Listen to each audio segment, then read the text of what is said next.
Niantic has finally released all of the details for part 1 of the winter holiday event, and I'm really looking forward to this one. It looks like we're going to be getting a bunch of costume Pokemon, as well as some bonuses that you will not want to miss out on. I'm going to be talking about all of this in today's video. Let's get right into it.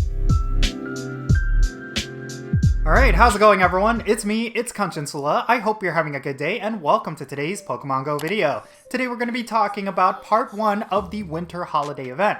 This is an event that we get every single year where there is a ton of costume Pokemon as well as ice type Pokemon. I'm really excited about this one because there's quite a lot of Pokemon that are going to be returning that we haven't seen in a while, as well as a brand new Pokemon that might actually be good in the Go Battle League. So let's talk about the event in detail. Part 1 of the winter holiday event is going to start on Monday, December 18th at 10 o'clock a.m. local time, and it's going to go until Monday, December 25th at 10 o'clock a.m. local time. At that point, part 2 is going to start. So essentially, this is going to be one big event, but there's going to be a few key differences. With part 1, we're going to see the debut of Citadel and its evolution Cetatan, the Terra Whale Pokemon, which is actually pretty exciting. We're also going to be getting a brand new costume Pikachu, along with its evolution Raichu wearing the same outfit. Now in terms of the event bonuses, they're going to be trying out something very interesting. During Winter Holiday Part 1, trainers can choose the bonus that they want to receive for completing the timed research. You can choose either double XP for catching Pokemon or double Stardust for catching Pokemon. You will also get increased XP and Stardust from opening gifts. In my opinion, between these two event bonuses, I would probably go with the Stardust one, considering that getting additional Stardust is going to be pretty key during this event, considering some of the event spawns. We'll get more into that later, but next, let's go over the wild spawns that you will encounter during this event. First and foremost, there's that Pikachu wearing the new costume, there's Alolan Sandshrew, Cheel, Eevee wearing a holiday hat, Swinub, Stantler wearing a holiday outfit, Spheal wearing a holiday scarf, Galarian Darumaka, Cryogonal, Bergmite, Cetadile, and then some trainers may encounter Sneasel, Piloswine, and Amara. Now, out of all of these spawns, there's actually quite a few that are going to be meta-relevant, more in particular Swinub and Galarian Darumaka. Both of those Pokemon evolve into Pokemon that are going to be the top Ice-type raid attackers, so you will want to farm up candies for both of those Pokemon, and hopefully you might even pick up a 100% IV. If you do, you will want to evolve it and power it up as soon as possible. And then Alolan Sandshrew evolves into Alolan Sandslash, which is actually pretty good in the Great League. I mean, it's not going to be as good as it was last season, but it still can see some decent play this current season. Now, let's talk about what's going to be appearing in raid battles. In 1-star raids, we're going to have Pikachu wearing holiday attire, Alolan Sandshrew, Spheal wearing a holiday scarf, Crab Brawler, and Citadel. Now in 3-star raids, we're going to have Dugong, Lapras, Stantler wearing a holiday outfit, and Glaceon wearing an undersea holiday outfit. This is of course the only time of the year where you can get this particular Glaceon, and it also has the potential to be shiny. It's definitely going to be one of those shinies that's going to be highly sought after, so I do suggest you do a couple of these raids during this event. Now, during this event, we're going to see the following Pokemon hatching from 2-kilometer eggs: Eevee wearing a holiday hat, Smoochum, Galarian Darumaka, and Amara. And then in field research task rewards, you're going to see Pikachu wearing holiday attire, Alolan Sandshrew, Shellder, Jinx, Lapras, Delibird wearing a holiday ribbon, Spheal wearing a holiday scarf, Snover, Glaceon wearing an undersea holiday outfit, Vanillite, Cubchoo wearing a holiday ribbon, and Crabrawler. You're also going to be able to get Mega Energy for both Mega Abomasnow and Mega Glalie. Now, something I suggest you do during this event is stack up Shellder rewards from field research tasks. That way, you could pop a star piece with that Stardust bonus and get yourself an insane amount of Stardust. Shellder gives you 1,000 Stardust per catch, so it's a great way for you to get a huge boost to your Stardust count. Now, here's something that's going to be a bit more controversial. We're going to be getting 2 tickets that you could buy in the Poké Shop, and both of them are going to give you various bonuses and additional Pokemon encounters.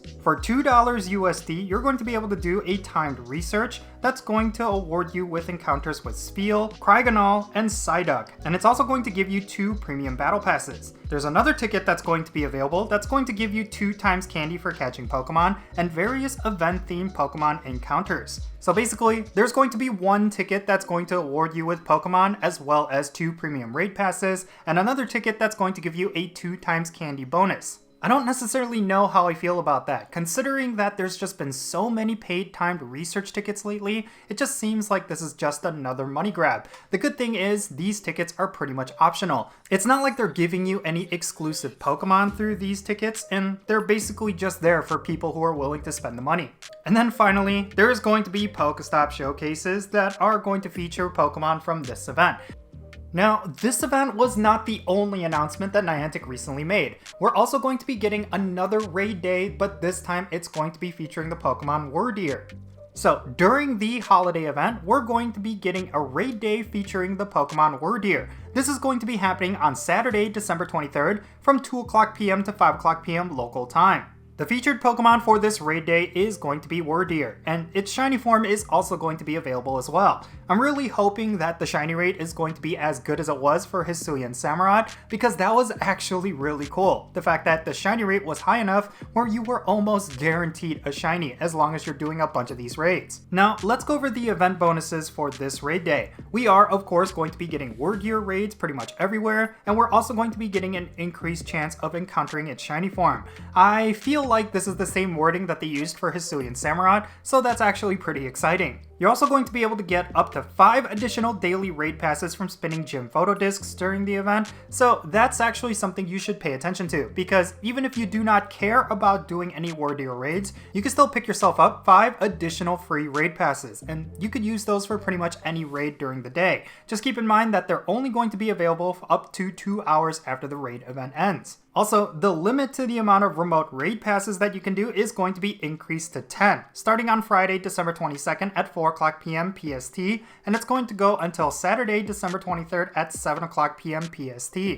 Now, alongside this raid day, we're also going to be getting a Winter Wonderland event on that weekend, and I don't think this is the part 2 of the holiday event, but regardless, on Saturday, December 22nd at 10 o'clock a.m. local time until Sunday, December 24th at 8 o'clock p.m. local time, you're going to be able to do up to 5 special trades per day, and trades made during the event is going to cost 50% less Stardust, and you're going to get 2 times the amount of experience for winning raid battles. There's also going to be event-themed collection challenges during this weekend, which is going to award you with Wyrdeer, as well as a Psyduck wearing holiday attire.